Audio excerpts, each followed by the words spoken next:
তো hello' friends, কি খবৰ তোমালোকৰ? আশা কৰোঁ সকলোৱে ভালে আছা। তো আজি মই ক্লাছ 12ৰ এইচএছ ছেকেণ্ড ইয়েৰ ছাত্ৰ ছাত্ৰীসকলৰ বাবে পলিটিকেল ছায়েন্সৰ চেপ্টাৰ 2 দ্বিতীয় বিশ্বযুদ্ধৰ ভাঙোন আৰু ডি মেৰুৰ পৰিসমাপ্তি এই লেচনটোৰ কুৱেশ্যন আনচাৰ কেইটামান লৈ আহিছোঁ, যিকেইটা ইম্পৰ্টেণ্ট হয়, পৰীক্ষাত বাৰে বাৰে আহি থাকে। গতিকে আজিৰ ভিডিঅ'টো যদি ছাত্ৰ ছাত্ৰীসকলে স্কিপ কৰা তেনেহ'লে এটা বহুত অসুবিধাৰ সন্মুখীন হ'ব। গতিকে তোমালোকে ভিডিঅ'টো স্কিপ নকৰাকৈ আৰম্ভণিৰ পৰা শেষলৈকে চাই যোৱা।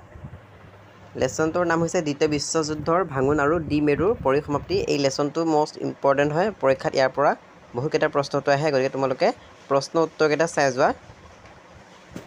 তো এই লেচনটোত বাৰ্লিন দেৱালৰ বিষয়ে আছে, ছোভিয়েট ৰাছিয়াৰ বিষয়ে আছে। গতিকে ইয়াৰ ভাঙোন কেতিয়া হৈছিলে আৰু ষ্টাৰ্ট কেতিয়া হৈছিলে এইবোৰ তোমালোকে জানিব লাগিব। তো ইয়াত আছে, এইবোৰ তোমালোকে চাই ল'বা। মিখাইল গৰ্বাচেভ, তোমালোকে নামটো শুনিছা।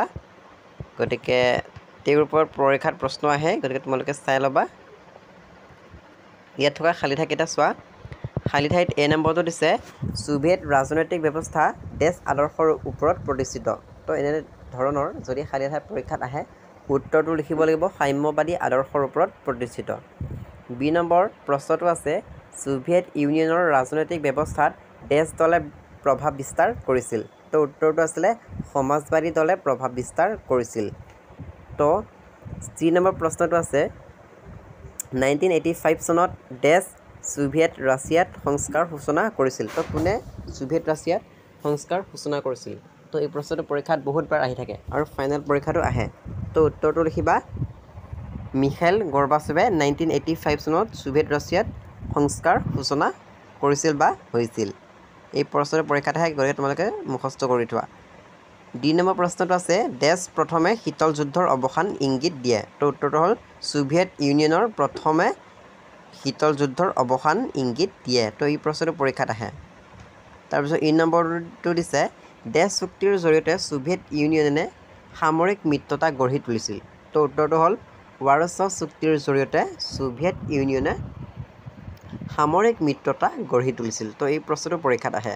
আৰু এটা মষ্ট কমন কুৱেশ্যন হ'ল এফ নম্বৰটো বাৰ্লিন দেৱাল কোন চনত ভংগ হৈছিল? এই প্ৰশ্নটো। তো বাৰ্লিন দেৱাল 1989 চনত ভংগ হৈছিল। এই প্ৰশ্নটো ফাইনেল পৰীক্ষাত আহিব আৰু টেষ্ট পৰীক্ষা তোমালোকৰ আহিব। গতিকে তোমালোকে এতিয়া মুখস্থ কৰি থোৱা যে বাৰ্লিন দেৱাল গঠন কেতিয়া হৈছিলে আৰু ভাঙোন কেতিয়া হৈছিলে, এই দুটা পৰীক্ষাত প্ৰশ্ন আহে।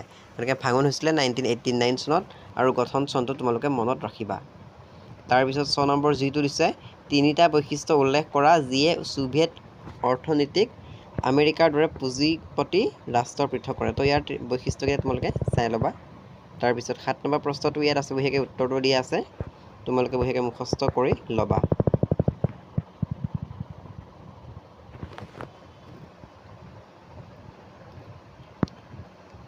তাৰপিছত এই প্ৰশ্নটো চাবা তোমালোকে মিখাইল গৰ্বাচেভে কি কাৰণত ছোভিয়েট ৰাছিয়াত সংস্কাৰমূলক কাৰ্যসূচী আৰম্ভ কৰিছিল? কাৰণকেইটা কি আছিলে?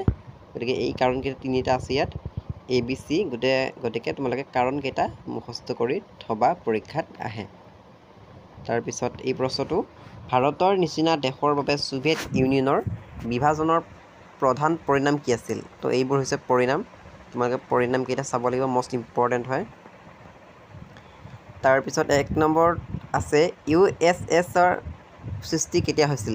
ইয়াৰ উত্তৰটো হ'ব 1917 চনত। তাৰপিছত বিশ্ব ৰাজনীতিত দ্বিবিভাজিত গাঁথনিটোৰ কেতিয়া অন্ত পৰিছিল? তো ইয়াৰ উত্তৰটো আছে, বঢ়িয়াকৈ চাই ল'বা।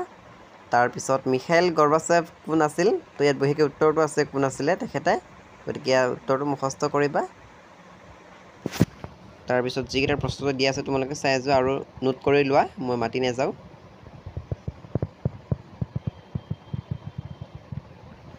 বহুত দৰকাৰী হয় এইকেইটা প্ৰশ্ন, তোমালোকে এইকেইটা প্ৰশ্ন চাব লাগিব।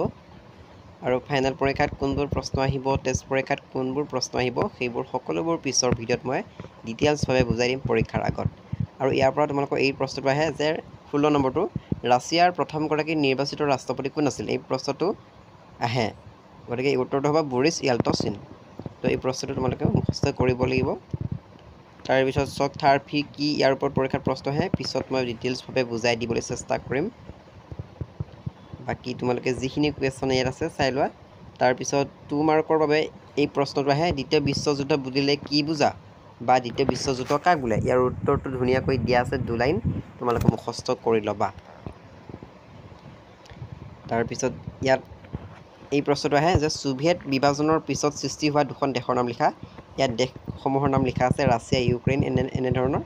গতিকে তোমালোকে এই দেশসমূহৰ নাম পৰীক্ষাত আহে চাব লাগিব। তাৰপিছত গ্লাছনোষ্টৰ অৰ্থ ব্যাখ্যা কৰা। এই গ্লাছনোষ্ট আৰু পেৰেষ্ট্ৰইকা এই দুটাৰ ওপৰত পৰীক্ষাত আহে। পেৰেষ্ট্ৰইকা মানে হৈছে পুনৰ নিৰ্মাণ আৰু গ্লাছনোষ্ট মানে হৈছে অধিক স্বচ্ছতা। গতিকে এই অৰ্থকে তোমালোকে মুখস্থ কৰিব লাগিব। তাৰপিছত 11 নম্বৰটো তোমালোকে চাব লাগিব ছোভিয়েট ৰাজনৈতিক ব্যৱস্থাৰ দুটা বৈশিষ্ট্য লিখা। এই বৈশিষ্ট্যটো পৰীক্ষাত আহে আৰু 4 মাৰ্ক বা 6 মাৰ্কৰ কাৰণে এই 1 নম্বৰটো চাব লাগিব। তোমালোকে বিশেষকৈ উত্তৰটো লিখি লোৱা। তাৰপিছত USSৰ বিভাজনৰ পৰিণতি সম্পৰ্কে লিখা। ধুনীয়াকৈ ইয়াত দিয়া আছে পইণ্ট হিচাপে। তোমালোকে পইণ্ট হিচাপে লিখিলে পৰীক্ষাত ভাল মাৰ্কছ পাবলৈ সক্ষম হ'বা। গতিকে তোমালোকে এনেধৰণৰ পইণ্ট হিচাপে মুখস্থ কৰিবলৈ চেষ্টা কৰিবা। 5 নম্বৰটো ইম্পৰ্টেণ্ট হয়, ভাৰত আৰু ৰাছিয়াৰ মাজৰ সম্পৰ্ক ব্যাখ্যা কৰা। তো পৰীক্ষাত আহে এই প্ৰশ্নটো, ভাৰত আৰু ৰাছিয়াৰ মাজত সম্পৰ্ক ব্যাখ্যা কৰা। এনেধৰণৰ পৰীক্ষাত প্ৰশ্ন আহে। গতিকে তোমালোকে ভাৰত আৰু ৰাছিয়াৰ মাজত সম্পৰ্ক চাব লাগিব। গতিকে সেই প্ৰশ্নটো তোমালোকে মিছ কৰিব নোৱাৰা, চাবই লাগিব। তাৰপিছত আৰু কৈ আছোঁ মই কি চাব লাগিব। তাৰপিছত ছোভিয়েট ৰাজনৈতিক ব্যৱস্থাৰ দুটা বৈশিষ্ট্য, এই প্ৰশ্নটো চাব লাগিব তোমালোকে। তাৰপিছত পেৰেষ্ট্ৰইকা মানে কি হয়, গ্লাছনোষ্ট মানে কি হয়, সেই কথাটো জানিব লাগিব। তাৰপিছত ছোভিয়েট বিভাজনৰ পিছত সৃষ্টি হোৱা দুখন দেশৰ নাম লিখা। এই প্ৰশ্নটো আহে, দুখন দেশৰ নাম। দ্বিতীয় বিশ্বযুদ্ধ বুলিলে কি বুজা, এই প্ৰশ্নটো আহে, চাব লাগিব। তাৰপিছত তোমালোকে চাব লাগিব শ্বক থাৰ্পি কি হয়, ইয়াৰ ওপৰত মই পিছত ভালকৈ বুজাই দিম। তাৰপিছত 16 নম্বৰটো চাব লাগিব ৰাছিয়াৰ প্ৰথমগৰাকী নিৰ্বাচিত ৰাষ্ট্ৰপতি কোন আছিল। উত্তৰটো হ'ব বৰিছ য়েলচিন। এই প্ৰশ্নটো পৰীক্ষাত আহে। তাৰপিছত ৱাৰছ' চুক্তি কেতিয়া ভংগ হৈছিল, এই প্ৰশ্নটো আহে 1991 চনত ভংগ হৈছিলে। তাৰপিছত মিখাইল গৰ্বাচেভ কোন আছিল, এই প্ৰশ্নটো আহে, মিখাইল গৰ্বাচেভ কোন আছিল। তাৰপিছত দ্বিতীয় বিশ্বযুদ্ধ কেতিয়া হৈছিল, সেই প্ৰশ্নটো আহে। আমি জানো যে প্ৰথম বিশ্বযুদ্ধ হৈছিলে 1914 আৰু দ্বিতীয় বিশ্বযুদ্ধ হৈছিলে 1939 চনত। গতিকে এই প্ৰশ্ন দুটা পৰীক্ষাত আহে, চাব লাগিব। তাৰপিছত বাৰ্লিন দেৱাল কেতিয়া গঠন হৈছিলে আৰু কেতিয়া ভংগ হৈছিলে, এই দুটা প্ৰশ্ন পৰীক্ষাত আহে। গতিকে তোমালোকে গঠন কেতিয়া হৈছিলে আৰু ভাঙন কেতিয়া হৈছিলে সেই উত্তৰ দুটা মনত ৰাখিব লাগিব। তাৰপিছত খালী ঠাই যিখিনি আছে ইয়াৰ পৰা তোমালোকে গোটেইখিনি চাই থ'বা, জানিব লাগিব। গতিকে এই লেচনটোত এইখিনি মষ্ট ইম্পৰ্টেণ্ট কুৱেশ্যন আছিলে, এইখিনি মই দি দিলোঁ। পৰৱৰ্তী ভিডিঅ'ত মই এই লেচনটোৰ বাকী যিবোৰ ইম্পৰ্টেণ্ট 1 মাৰ্ক, 2 মাৰ্ক, 3 মাৰ্ক, 4 মাৰ্কৰ বাবে আছে সেইবোৰ প্ৰশ্ন দি দিম, কমন কুৱেশ্যনবোৰ। আজি যিকেইটা মই তোমালোকক চাবা বুলি ক'লোঁ, এই প্ৰশ্নকেইটা তোমালোকে চাই থৈ দিবা। তো ভিডিঅ'টো ভাল লাগিলে বন্ধু বান্ধৱীৰ লগত শ্বেয়াৰ কৰিবা। যদিহে চেনেলটো প্ৰথমবাৰৰ বাবে ভিজিট কৰিছা তেনেহ'লে ছাবস্ক্ৰাইব কৰিবা, লাইক কৰিবা আৰু কি ভিডিঅ' লাগে তোমালোকক কমেণ্ট কৰি জনাই দিবা।